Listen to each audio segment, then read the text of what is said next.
নমস্কার। জয়শ্রী গণেশ আপনাদের প্রত্যেককে জানাই স্বাগতম। আলোচনা করছি আজকে কি রাশি নিয়ে বলুন তো? ধনু রাশি নিয়ে।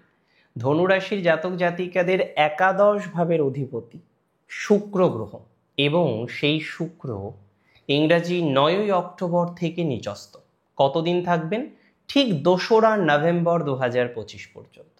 এই যে টাইম ফ্রেম, এই টাইম ফ্রেম কিন্তু খুব গুরুত্বপূর্ণ, কারণ 20 দিনেরও বেশি, প্রায় 25 দিনের কাছাকাছি একটি সময়। আর এই এন্টায়ার টাইমিং আপনার সফলতা ভাবের অধিপতি গ্রহ যিনি হলেন শুক্র, তিনি থাকবেন ডেবিলেটেড, তিনি থাকবেন নিচস্থ। আর আপনি কি ভাবছেন তার প্রভাব আসবে না? ডেফিনেটলি তার প্রভাব আসবে। নানা রকমভাবে তার প্রভাব আপনার জীবনচক্রকে কিন্তু বিধ্বস্ত করবে, আপনার জীবনচক্রকে কিন্তু ব্যাহত করবে।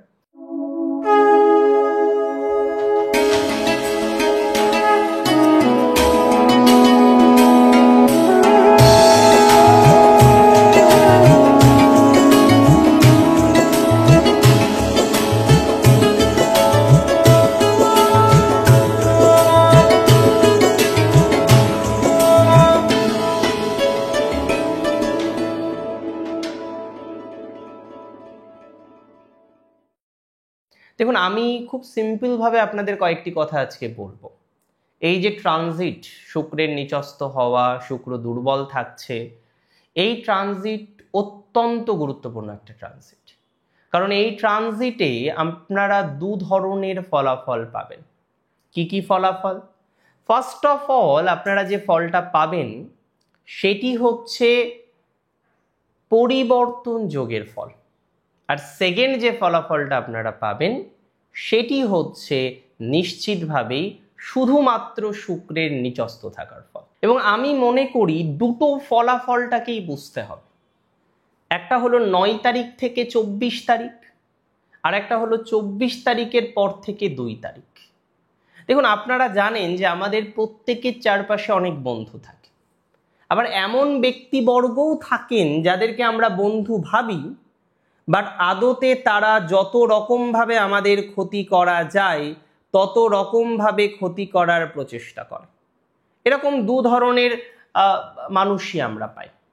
কিন্তু একাদশপতি নিচস্থ হচ্ছেন, কিছু ক্ষেত্রে আমরা কি দেখতে পারবো জানেন? মুখোশের আড়ালে কিছু বন্ধু আপনার আসবে, কিছু বন্ধু আসবে যারা মুখোশধারী, কিছু বন্ধু আসবে যারা মুখোশের আড়ালে আপনাকে ক্ষতি করতে চাইবে, কিছু বন্ধু আসবে যারা মুখোশ পরে আপনাকে কত রকমভাবে ক্ষতি করা যায় তার একটা প্রচেষ্টা কিন্তু করবে। দেখুন, আমি সিম্পলভাবে মনে করি মুখোশের আড়ালে কিছু শত্রু আসার সম্ভাবনা রয়েছে। সব বন্ধু বন্ধু হয় না, কিছু বন্ধু হয় মুখোশধারী। আর সেই মুখোশধারী বন্ধুদের থেকে আপনাকে কিন্তু থাকতে হবে সচেতন। এটা একদম ঠিক কথা যে পরিবর্তন যোগ যখন তৈরি হচ্ছে, কিছু ভালো বন্ধু কিছু খারাপ বন্ধু মিক্সড আপ হয়ে যেতে পারে।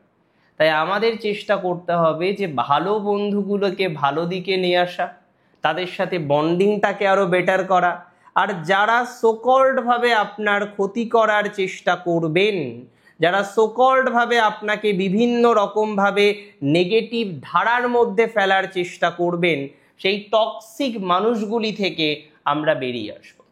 যারা আমাদের ডিমোটিভেট করবে, যারা নিরন্তর চেষ্টা করবে আমাদেরকে মোটিভেশন লেস করার জন্য, তাদের থেকে আমরা দূরে থাকার চেষ্টা করব। It's very important.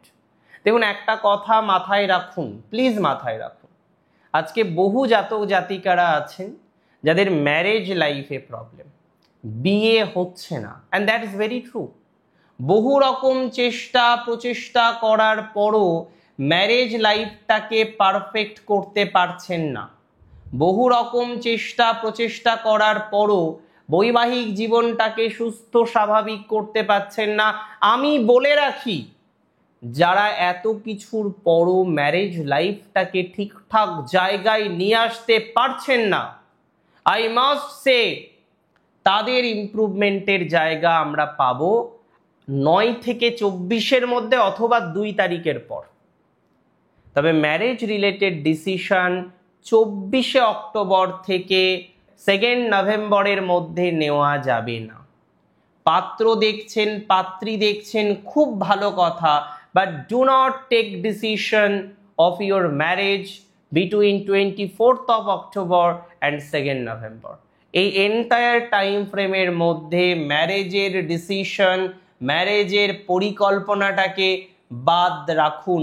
I must say এই সময়ে বৈবাহিক জীবনে প্রবেশের জন্য কোনো রকম ডিসিশন নেবেন না, that may be more and more harmful for you. এটা মাথায় রাখতে হবে। একটা কথা আমি আপনাদের বলি, বহু জাতক জাতিকারা আছেন যারা ফাইন্যান্সিয়াল একটা ক্রাঞ্চের মধ্যে থাকে, ফাইন্যান্স ঠিকঠাক জায়গায় নেই, বিভিন্ন রকমভাবে এর আগে আপনার কিছু পরিচিত মানুষজন তারা আপনাকে সহযোগিতা করেছেন, কিন্তু নাও এ ডেজ এখন গিয়ে আপনি দেখছেন সেই রকম একটা পজিটিভ জায়গা কিন্তু পাচ্ছেন না।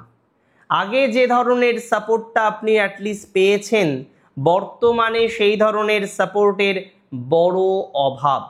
দেখুন, আমি আপনাকে একটা কথা বলতে চাই, আমি একটা কথা আপনাকে জানাতে চাই।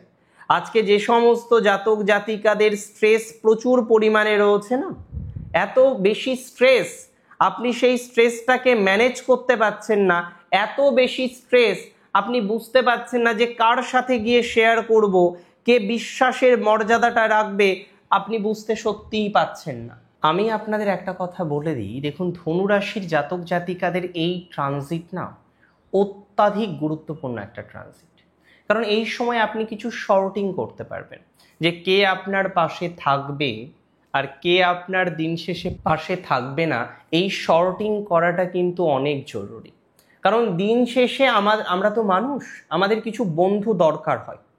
আর দিন শেষে যদি সঠিক বন্ধুকে আমরা রিয়েলাইজ করতে না পারি যে কে আমার ভালো বন্ধু আর কে আমার জন্য পজিটিভ নয়, এই রিয়েলাইজেশনটা যদি না পাই তাহলে কিন্তু অনেক বেশি মুশকিল হয়ে যেতে পারে।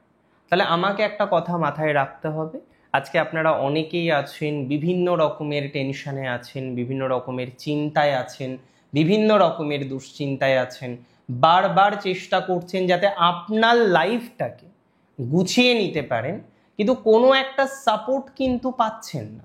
কোনো একটা জায়গায় গিয়ে আপনি যখন বারবার নিজেকে স্টেবল করার চেষ্টা করছেন, আপনি কিন্তু স্টেবল করতে পারছেন না। আমি মনে করি আপনাদের জীবনচক্রে স্টেবিলিটির মাত্রা ধীরে ধীরে ধীরে ধীরে বৃদ্ধিপ্রাপ্ত হবে। অনেকেই আছেন যারা খুব টেনশনে থাকেন, চিন্তায় থাকেন, দুর্ভাবনায় থাকেন। আমি আপনাকে দায়িত্ব নিয়ে বলছি, এই দুশ্চিন্তা থেকে, এই চিন্তার জায়গা থেকে আপনারা অনেকটা বেরিয়ে আসতে পারবেন। প্রপার একটু টাইম দিন না, প্রপার একটু সময় দিন না, তার মাধ্যমে আমাদের জীবনচক্রে অনেক বেশি পজিটিভিটি আসতে পারে বলে আমি অন্তত পক্ষে মনে করছি। সঠিক সময় দিন, অনেকটা বেটার হবে। যদি সঠিক সময় দিন শেষে দিতে না পারেন তাহলে কিন্তু অনেকটা প্রবলেম সমাধানযোগ্য জায়গায় আসবে না। তাহলে চেষ্টা করুন সঠিক সময় দিতে, সঠিক সময় দিয়ে পথ চলতে। That can be very very very helpful for you. আর একটা কথা আমি আপনাদের বলি, দেখুন আজকে ধনুরাশির জাতক জাতিকাদের 24 তারিখের পর থেকে 2 তারিখ পর্যন্ত কোনো বিয়ের ডিসিশন নেওয়া ঠিক হবে না। এই সময় কোনো ম্যারেজ রিলেটেড অন্য ডিসিশন নেওয়াটাও আপনার জন্য সমস্যার হতে পারে। যাই করবেন, যে ডিসিশনই নেবেন, খুব সতর্কতা মেনটেন করে নিন। হঠাৎ করে কোনো ডিসিশন নেওয়াটা আপনার জন্য কিন্তু ভালো নাও হতে পারে। যে ডিসিশনটাই নেবেন টাইম দিয়ে নিন, সময় দিয়ে নিন, আমার মনে হয় সেটা আপনার জন্য ভালো হবে। যে ডিসিশনটাই নেবেন সঠিকভাবে নিন, আমার মনে হয় সেটা আপনার জন্য বেটার হবে। তবে এই পার্টিকুলার টাইম ফ্রেমে রিলেশনশিপ, ফ্রেন্ডশিপ, অন্যান্য নানা ধরনের বিষয়ে একটা ডিসিশন নেওয়া আপনার কোনোভাবেই উচিত হবে না। অ্যাটলিস্ট আমি তো কোনো সাজেশন দেব না যে এই সময় গিয়ে আপনি কোনো ডিসিশন নিন। প্রপার টাইমে ডিসিশন নেবেন, কোনো সমস্যা নেই। আমি নিজেই আপনাকে সাজেশন দেব যে না, এবার ডিসিশন নিতে পারেন। অন্তত একাদশপতির দশমে অবস্থান এবং যে একাদশপতি এই মুহূর্তে নিচস্থ, সো আপনাকে ইচ অ্যান্ড এভরি ডিসিশন খুব কেয়ারফুলি কিন্তু নিতে হবে। বিকজ যদি না পরবর্তীকালে সমস্যা না চান তাহলে কেয়ারফুলি নিতে হবে। অনেক ভালো থাকতে হবে আপনাদের প্রত্যেকে। দিন শেষে অনেক বেশি ভালো থাকুন, সুস্থ থাকুন। পরিবর্তনযোগ এবং শুক্রের নিচস্তর যে ফলাফল সেটি নিয়ে আজকে আলোচনা করলাম। আজকের আলোচনা সম্পর্কে আপনার মতামত আমাকে জানাবেন। জয় শ্রী গণেশ।